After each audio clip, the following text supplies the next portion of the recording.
ഞാനിപ്പോഴും തൃശ്ശൂർ ടൗണിലാണുള്ളത്. അതിനിടയിലാണ് നമ്മുടെ റവന്യൂ മന്ത്രി കെ രാജനെ കണ്ടുമുട്ടി. രാജൻ നിങ്ങൾക്കറിയുന്ന പോലെ ഒല്ലൂരിലെ ഇടതുപക്ഷ മുന്നണി സ്ഥാനാർത്ഥിയാണ്. എങ്ങനെയുണ്ട് ചൂട് രാജൻ? നല്ല ചൂടുണ്ട്. ഇലക്ഷൻ്റെ ചൂടാണ് ഞാൻ ചോദിച്ചു. പുറത്തും അകത്തും നല്ല ചൂടാണ്. എനിക്ക് തോന്നുന്നു ഇപ്പം ഇറങ്ങി പ്രവർത്തിക്കാൻ ഇത്തിരി പാട് തന്നെയല്ലേ? പക്ഷേ കത്തി കാണുമല്ലോ. പക്ഷെ രാവിലെ നേരത്തെ തുടങ്ങും. ഇന്ന് തന്നെ തുടങ്ങും. ഇന്ന് രാവിലെ 6:15 പ്രഭാത സവാരിക്കൊപ്പം ഇറങ്ങി. പിന്നെ ജിമ്മുകളിൽ ഒരു സന്ദർശനം, പ്രഭാത സവാരിക്കാരുടെ കൂട്ടത്തിലൊരു യാത്ര. അത് കഴിഞ്ഞ് വന്നൊന്ന് ഫ്രഷായി വീണ്ടും പ്രചരണ പ്രവർത്തനം. ഇന്ന് ഈ ഒല്ലൂരിന്റെ പൊതുവെ ഒരു പ്രതികരണം എങ്ങനെ? നല്ല ആവേശകരമായിട്ടുള്ള പ്രതികരണമാണ് സാറേ. 10 കൊല്ലമായിട്ട് ഇവരുടെ കൂട്ടത്തിലുള്ള ഒരാളാണ്. ഇന്നലെ ഒരു അമ്മ എന്നോട് പറഞ്ഞു, ഞങ്ങളുടെയൊക്കെ മനസ്സിന്റെ റേഷൻ കാർഡിൽ പേരെഴുതി വെച്ചിട്ടുള്ള ഒരു വീട്ടുകാരനാണ്. അതുകൊണ്ട് നല്ല പ്രയോഗമാണല്ലോ. അതുകൊണ്ട് ധൈര്യമായി പോയിക്കൊള്ളാൻ പറഞ്ഞു. ആ ആത്മവിശ്വാസമാണ് തീർച്ചയായിട്ടും നമ്മുടെ ഒരു പ്രധാനപ്പെട്ട കരുത്ത്. അതുകൊണ്ട് കഴിഞ്ഞ 10 വർഷക്കാലത്തെ വികസനം മാത്രമല്ല, ജനങ്ങൾക്കിടയിൽ നിന്ന് പ്രവർത്തിച്ചതിൻ്റെ ഊഷ്മളമായ ഒരു അനുഭവമുണ്ട്.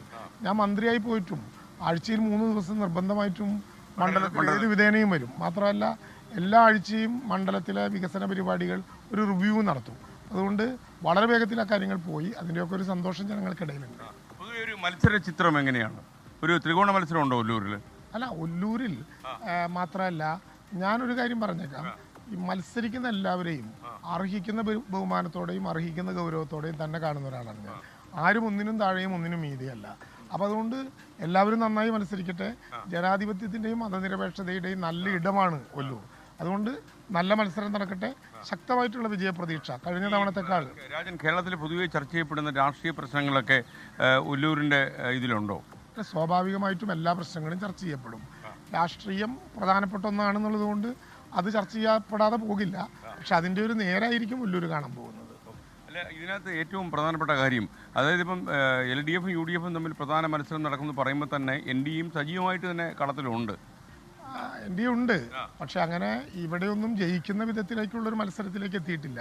LDF ഉം UDF ഉം തമ്മിൽ തന്നെയാണ് ഏറ്റവും പ്രധാനപ്പെട്ട മത്സരം നടക്കുന്നത്. LDF ഉം UDF ഉം തമ്മിൽ തന്നെയാണ് ഏറ്റവും പ്രധാനപ്പെട്ട മത്സരം നടക്കുന്നത്. ഇവിടെ അങ്ങനെ ഒരു പ്രത്യേകമായ ഫീല് NDA സംബന്ധിച്ചിടത്തോളം അങ്ങനെ കാണുന്നില്ല. ഇന്നിപ്പോൾ ഈ കടകംപള്ളി നമ്മുടെ 24 സംസാരിക്കുമ്പോഴേ അദ്ദേഹം ഒരു കാര്യം പറഞ്ഞത്, ഒരു മന്ത്രി എന്നുള്ള നിലയിൽ, അദ്ദേഹം മന്ത്രിയായിരുന്നു, ശബരിമല സ്വർണ്ണക്കൊള്ളയിൽ ഒരു ബന്ധവുമില്ലെന്ന് പറയാൻ പറ്റില്ല, അതിൽ ഉത്തരവാദിത്വം ഉണ്ടോ എന്ന് ചോദിച്ചാൽ ഇല്ലെന്ന് പറയാൻ കഴിയില്ലെന്ന് അദ്ദേഹം കയറി പറഞ്ഞു. എനിക്കറിയില്ല, അദ്ദേഹത്തിൻ്റെ സ്റ്റേറ്റ്മെൻറ്റ് അദ്ദേഹം നടത്തേണ്ട സ്റ്റേറ്റ്മെൻറ്റാണ്. ഈ കാര്യത്തിൽ ഗവൺമെൻറ്റിനെ സംബന്ധിച്ചിടത്തോളം ഇത്രയേ ഉള്ളൂ. അതിൻ്റെ പിന്നിലും മുമ്പിലും ഒക്കെയുള്ളത് ആര് എന്ന നോട്ടം സർക്കാരിനെ സംബന്ധിച്ചിടത്തോളം ഇല്ല. സർക്കാർ വളരെ കൃത്യമാണ്. ഹൈക്കോടതി നിരീക്ഷിച്ച ഒരു SIT ആണ് അന്വേഷണം നടത്തുന്നത്. SIT കണ്ടെത്തുന്ന ഏത് കാര്യവും അവരുടെ നിഗമനമാണ്. ആ അന്വേഷണത്തിലോ അതുമായി ബന്ധപ്പെട്ട കാര്യത്തിലോ സർക്കാർ ഇടപെടില്ല എന്ന ഉറച്ച നിശ്ചയം തന്നെയാണ് സർക്കാരിനുള്ളത്.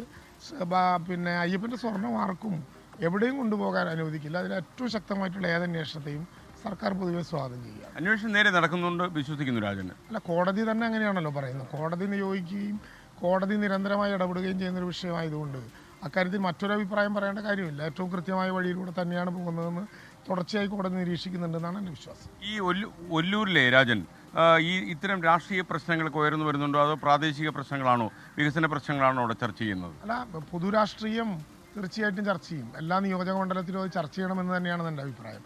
പക്ഷേ ഒല്ലൂരിനെ സംബന്ധിച്ചിടത്തോളം വികസനം കൂടി വളരെ ഗൗരവമായ ചർച്ചയ്ക്ക് വിധേയമാക്കും. കഴിഞ്ഞ 10 വർഷക്കാലമായി ഒരുപക്ഷെ ഈ നാട് കാണാത്ത വലിയ വികസന പ്രവർത്തനങ്ങൾ, 2250 കോടിയോളം വരുന്ന, സാറിന് തന്നെ നേരത്തെ അറിയാവുന്നതുപോലെ ആദ്യമായി സുവോളജിക്കൽ പാർക്കിനകത്ത് ഞങ്ങൾ ഒരു വലിയ വിജയം. അതെ, അല്ല, ഞങ്ങൾ MLA മാർ ചെയ്ത വർക്കിനെ കുറിച്ച് SKN തന്നെ നേരിട്ട് ഒരു ലൈവ് നടത്തിയപ്പോൾ ഞാൻ തിരഞ്ഞെടുത്ത സ്ഥലമാണ്. കഴിഞ്ഞ തവണ MLA ആയിരിക്കുമ്പോൾ സുവോളജിക്കൽ പാർക്ക്, ആദ്യമായി സുവോളജിക്കൽ പാർക്കിൽ നിന്നൊരു ഇൻ്റർവ്യൂ നടത്തിയതും SKN ആണ്. അതിൻ്റെ പൂർത്തീകരണം ഇപ്പോൾ സാധ്യമായി. അതുമാത്രമല്ല, റോഡുകൾ, ടൂറിസ്റ്റ് കോറിഡോർ, സ്കൂളുകൾ, ഇങ്ങനെ ആളുകൾക്ക് ഏതെങ്കിലും ബുക്കിലെറ്റ് ഇറക്കി വിശദീകരിക്കേണ്ടതില്ലാത്ത വിധം കാലെടുത്ത് കുത്തുന്നിടത്തൊക്കെ വികസനത്തിൻ്റെ ഒരു കയ്യൊപ്പ് കാണാൻ കഴിയുന്നു എന്നുള്ളത് ഉറപ്പായിട്ടും ജനങ്ങൾ ഈ തെരഞ്ഞെടുപ്പിൽ ചർച്ച ചെയ്യും എന്ന ആത്മവിശ്വാസം. വലിയൊരു കവർ ചെയ്ത് കഴിഞ്ഞോ കംപ്ലീറ്റ്? നമ്മളിപ്പോൾ സ്ഥാനാർത്ഥിയായി വന്നിട്ടുള്ള ദിവസങ്ങൾ കുറച്ചേ ഉള്ളുവെങ്കിലും 10 വർഷം ഇടതടവില്ലാത്ത വിധം ഇവിടെയാണ്. പ്രളയത്തിലും കോവിഡിലും തടവില്ലാത്ത വിധം ഇവിടെയാണ്. അതുകൊണ്ട് കവർ ചെയ്യുക എന്ന് പറഞ്ഞാൽ അവരോടുള്ള സ്നേഹം വീണ്ടും കാണിക്കുക. ഇപ്പോൾ 10 ദിവസമായി അല്ലെങ്കിൽ 15-ാം തീയതിക്ക് ശേഷം വോട്ട് കൂടി ചോദിക്കുന്നുണ്ട് എന്ന് മാത്രം. ഒല്ലൂരിലെ രാജൻ മുന്നോട്ട് വയ്ക്കുന്ന കാര്യം എന്താ? കാര്യം കുറേ കാര്യങ്ങൾ രാജനോട് ചെയ്യാൻ പറ്റി, ഇനി ചെയ്യാൻ ബാക്കി കിടക്കുന്നു എന്ന് കരുതുന്നു. അതല്ലെങ്കിൽ രാജൻ്റെ ഒരു മനസ്സിലെ ഒരു ഡ്രീം എന്താണ്? അല്ല, ഏറ്റവും പ്രധാനപ്പെട്ട കാര്യം ഒല്ലൂരിനെ സാമൂഹികവും സാമ്പത്തികവുമായ ഒരു ഉന്നതിയിലേക്ക് കൊണ്ടുവരിക. അതിൻ്റെ ഒരു പ്രധാന പോയിന്റ് ആയിരിക്കും ഒരു ടൂറിസ്റ്റ് കോറിഡോർ. അത് സുവോളജിക്കൽ പാർക്ക് മാത്രമല്ല, സുവോളജിക്കൽ പാർക്കിനും ഭാഗമായിട്ടുള്ള Peechi dam, Orappankettu dam, Kachithodu dam, യൂണിവേഴ്സിറ്റിയുടെ ഫാം ടൂറിസം, ഇതോടൊപ്പം തന്നെ ഒല്ലൂരിലെ മാലാകപ്പള്ളി, ചോച്ചേരിക്കുന്ന് അമ്പലം, പുത്തൂർ ഫെറോനപ്പള്ളി, ഇതെല്ലാം കൂട്ടി ഒരു പിൽഗ്രീം ടൂറിസവും, ഇതെല്ലാം കൂട്ടി ഒല്ലൂരിൽ വന്നാൽ 2 ദിവസം പൂർണ്ണമായും ഇവിടെ തന്നെ നിന്ന് ഇവിടുത്തെ തന്നെ വിവരങ്ങൾ മേടിച്ച് ഇവിടുത്തെ തന്നെ ജനങ്ങളുടെ വിവിധങ്ങളായിട്ടുള്ള കച്ചവടങ്ങളിൽ ബന്ധപ്പെടാൻ കഴിയുന്ന ഒരു ടൂറിസ്റ്റ് കോറിഡോർ എന്ന ആശയം വളരെ ഗൗരവപ്പെട്ട ഒന്നായി 10 വർഷക്കാലം മുമ്പ് തന്നെ ഞാൻ പറഞ്ഞിരുന്നു. സാർ, 10 വർഷക്കാലം മുമ്പും ഇപ്പോഴും ജനങ്ങളോട് നൽകിയിട്ടുള്ള ഒറ്റ വാഗ്ദാനമേ ഉള്ളൂ.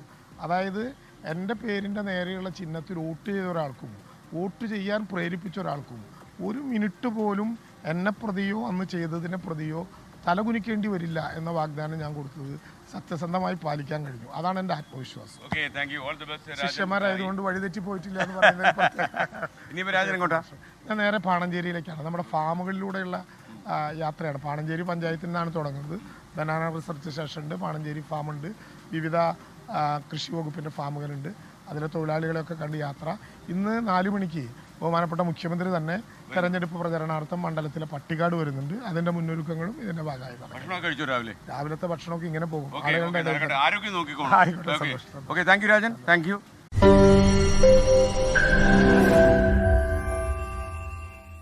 ലോകത്തെവിടെയായാലും ഏത് സമയത്തും 24 വാർത്തകളും ഓഗ്മെന്റഡ് റിയാലിറ്റി പാക്കേജുകളും എക്സ്പ്ലെയിനറുകളും വിശദമായി കാണാൻ ഞങ്ങളുടെ യൂട്യൂബ് ചാനൽ നിങ്ങൾക്ക് സബ്സ്ക്രൈബ് ചെയ്യാം.